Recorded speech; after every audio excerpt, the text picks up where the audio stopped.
Kitalo, sister wa Bobi Wine aziikiddwa Maziga, ex wa Shiba asanyuse bambi so nga ate laba malaya Brenda Miles kyakoledde bakasitoma be. Kalago n'agasingawo goba olindirira mu bujjuvu. Suubire nti muli bulungi nnyo mikwano gyange yonna gye musinzira okubeera ng'ate mumpuliriza. Mujje baleko gyonna gye mukwasaganya mwe abakyagikwasaganya so ng'ate mu abagimaliriza mukuliko eyo bambi mu kakalabizo. Nyongera okujjukiza nti wano ofunye updates zonna ago ge mawulire agagenda mu maaso mu ggwanga lyattu Uganda kwa celebrities baffe bonna aba wano saakati n'abo abali wabweru w'eggwanga. Mawulire gonna gakwata ku bahasulazo ogafuna wano saakati n'okubeera ng'ennaku ezimu tukubaganya ebirowoozo ku nsonga ezitali zimu.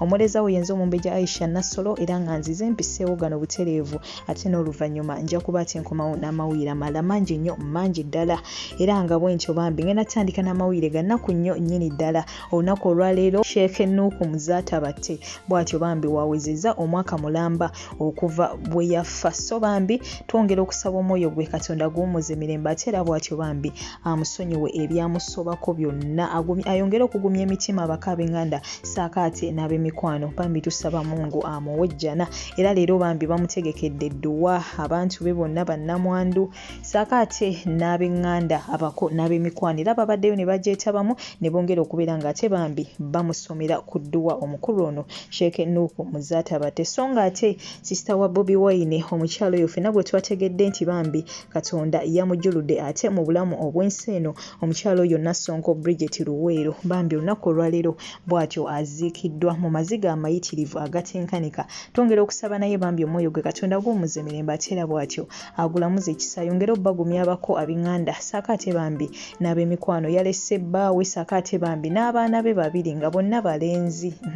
Si byangu wabula nga ffenna lyekkubo ekitwawula oli kusookayo munne wabula nga twongere okusaba Katonda ayongere okubeera ng'ate atutaasa otherwise ebintu byo si byangu n'akamu n'akeddagala so ng'ate ye omwami ono ex wa Shiba omukulu ono Oscar ffenna gwe twamanya ebyamutuukako wabula ate bambi Bruno K n'avaayo bw'atyo n'amukwatako n'asobola okubeera ng'amuyambako bambi era bwe tutuuse essaawa eno kati omukulu ono bambi yeeyagala era bw'atyo yavuddeyo ne yeebaza abantu ate wali ku mukutu gwe ogwa Facebook yataddewo obuvidiyo nga bali awo ne MC Katsi bambi bali mu ssanyu saakati ne ka vidiyo akalala ngali ne Bruno K era bw'atyo bambi nga yambadde bulungi engatto ze ziri closed shoes era bw'atyo bambi n'asanyuka ne yeebaza n'agamba bannaye neebaza Katonda nti gwe guno omulundi ogusoose okubeera nga tenyambala engatto eziri closed oluvannyuma lw'ebbanga eddene ffenna twamanya ebyakitu ebyamutuukako ekigere ekyali kyayonooneka wabula bambi oluvannyuma lw'ebbanga eddene bw'atyo bambi musanyufu nti yazzeemu okubeera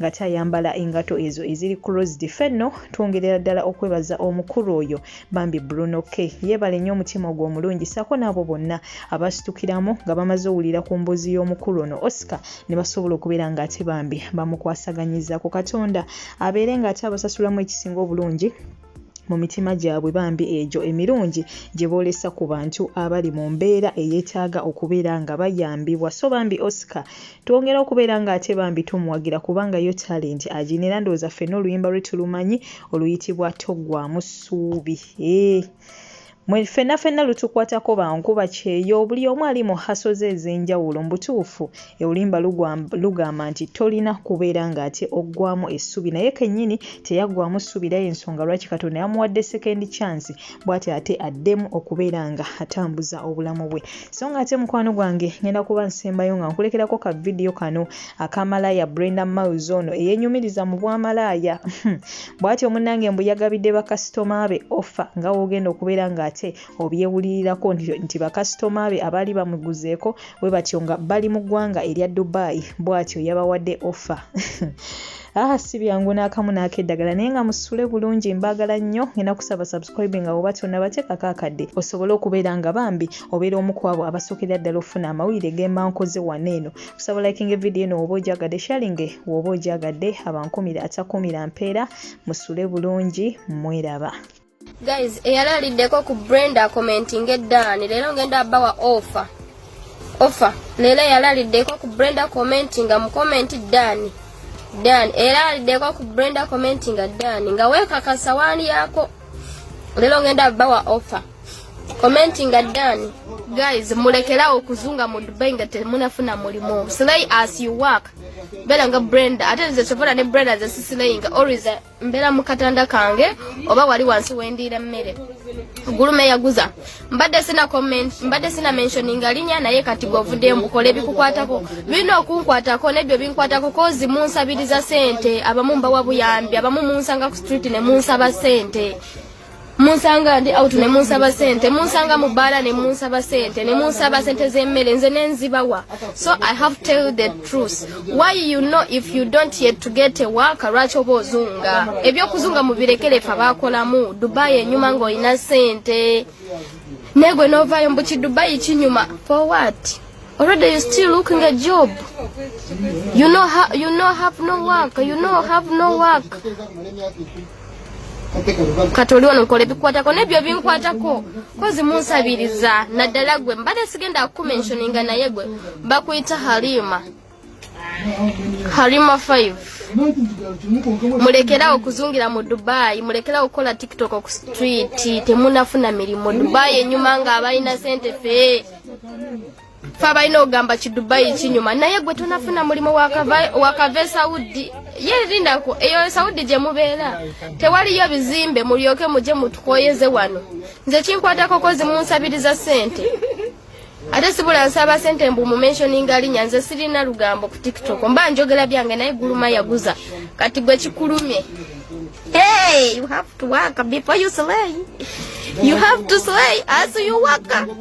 You have to slay as you work. So stop saying that Dubai is so sweet. How? You don't working as you said. Dubai is so sweet. When you said Dubai is so sweet, what would I talk? I said Dubai is the sweetest. I say what? Mukwano tonja samira sina budde bwa baluza. Sina budde bwa baferia mukwano tolina kyongamba. You have to work on yourself. Mulekera okuzungira ku Dubai nga temunafuna mirimu mulekere fe bafa balina okuzunga. We have to slay because we have tolina kyongamba. Dubai is so sweet. How? Idiot.